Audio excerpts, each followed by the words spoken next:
Good morning বন্ধুরা, তোমরা সবাই কেমন আছো? আশা করি ভালো আছো, আর আমিও ভালো আছি। সকালবেলা চলে আসলাম, ড্রিঙ্ক খাচ্ছি, যেটা আমার ম্যাজিক একটা ড্রিঙ্ক। দেখি কি হয়, চেষ্টা তো চালিয়ে যাচ্ছি ওয়েট লস করার জন্য। তো দেখা যাক। বসে বসে বেলকুনিতে বসে খাচ্ছি আর ভিডিও করছি। তারপরে চলে আসলাম রুটি করতে, কারণ কাকু যেহেতু ডিউটি যাবে, কাকুর জন্য বাবার জন্য রুটি করতে হবে, কারণ বাবাও খাবে, কাকু খাবে, নিয়ে যাবে। তার জন্য রুটিটা করে নিচ্ছি তাড়াতাড়ি। সকালবেলা ছেলেকে স্কুল পাঠিয়ে দিয়ে, যার জন্য তাড়াতাড়ি কাজগুলো হয়ে যায়। ফটাফট আগেই আটা মেখে রুটিটা করে নিই। ড্রিঙ্কটা খেয়ে আমি তারপরে রুটিটা করতে লেগে গেলাম। দেরি করে লাভ নেই, যেটা আমার করতে হবে সেটা করে ফেলাই ভালো, তাহলে তাড়াতাড়ি আমার কাজটা শেষ হয়ে যাবে। তো রুটিগুলো দেখো কত সুন্দর ফুলে আছে গোল গোল। তো ভালোই লাগছে রুটিগুলো ফোলা দেখতে এখন এডিটিং করার সময়। আর যখন আমি ভিডিও করেছি তখন কোনো ভয়েস ওভার দেইনি, কারণ তখন না চারিদিকে অনেক রকম আওয়াজ আসে, যার জন্য ভয়েস ওভার দেওয়া হয় না। তো রুটি ফুটি করা কমপ্লিট, খেতে দেওয়া কমপ্লিট। তারপরে ঘরে চলে আসলাম, এসে হালকা ফুলকা একটু এক্সারসাইজ করে নিলাম, কারণ শরীরটা এত মোটা হয়ে যাচ্ছে দিন দিন। মানে সকালবেলা রাতেবেলা যখন ঘুমাই, সকালবেলা উঠে আর বিছনা থেকে পা ফেলতে পারি না, যেন শরীরের ভারটা আর পায়ে নিতে পারছে না। তাই ভাবলাম যে না, অনেকবার ব্যায়াম করেছি, ওয়েট কমিয়েছি, আবার বেড়ে গেছে ব্যায়াম ছেড়ে দেওয়ার পরে। আবার ভাবলাম না যাক, আবার একটু কমানো যাক, কারণ এতটা ভারী শরীর নিজেরও কাজ করতে প্রবলেম হবে। তো যার জন্য এখন দৈনিক দুবেলা করে একটু হালকা ফুলকা এক্সারসাইজ করছি, তার সাথে ডায়েটটা কিন্তু কন্ট্রোল করছি, আর চিয়া সিডটা খাচ্ছি। দেখা যাক। আমি না জানি না, বলে সবাই চিয়া সিড খেলে মানে খিদা পায় না, কিন্তু আমার খিদা পেয়ে যায়, জানি না কেন। এটা আমারই হয় না, কি জানি বুঝতে পারি না। যাই হোক, এই ব্যায়ামটা যেটা করছিলাম সেটা এই যে থুতনির নিচে যে ভাঁজ পড়ে অনেকের মোটার জন্য, যেটা আমার পড়ে, সেখানের ফ্যাটটা কমাবে।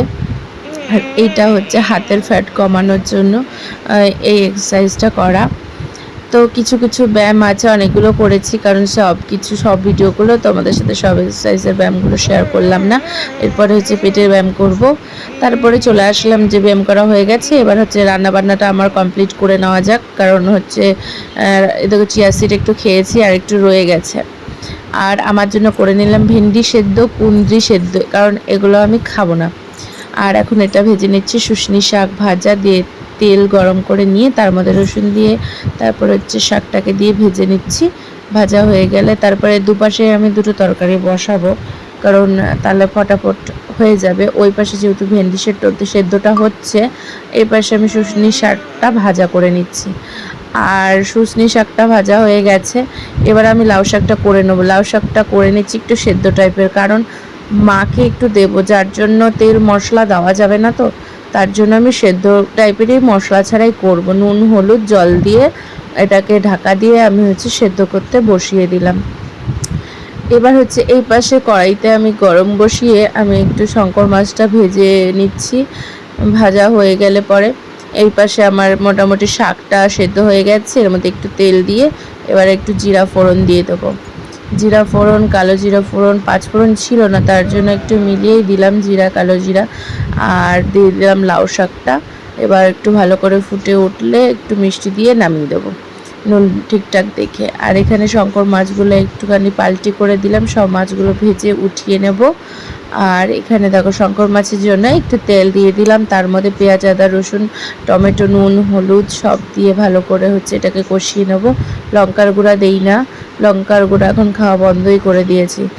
এর মধ্যে দিয়ে দেবো, এবার জলটা দিয়ে মাছটা দিয়ে দেবো, কারণ শঙ্কর মাছের ভিতরে না ফট করে না হলে মশলাটা ঢুকতে চায় না। আর এখানে আমার খাবার 10টার সময় যে খাবারটা সেটা আমি খাচ্ছি। চিয়া সিড, টক দই, একটু আপেল, শসা, তারপরে সাবু আর একটু মধু মিক্সড করে এবার আমি খেতে বসেছি।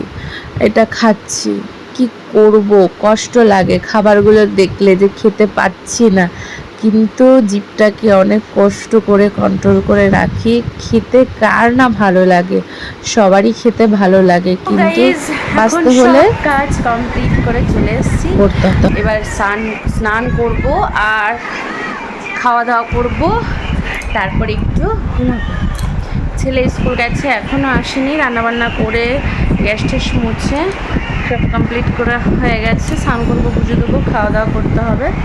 আর আমার মামা এখানে ফোন দেখছে শুয়ে শুয়ে। আর ঘেমে টেমে অস্থির হয়ে গেছি।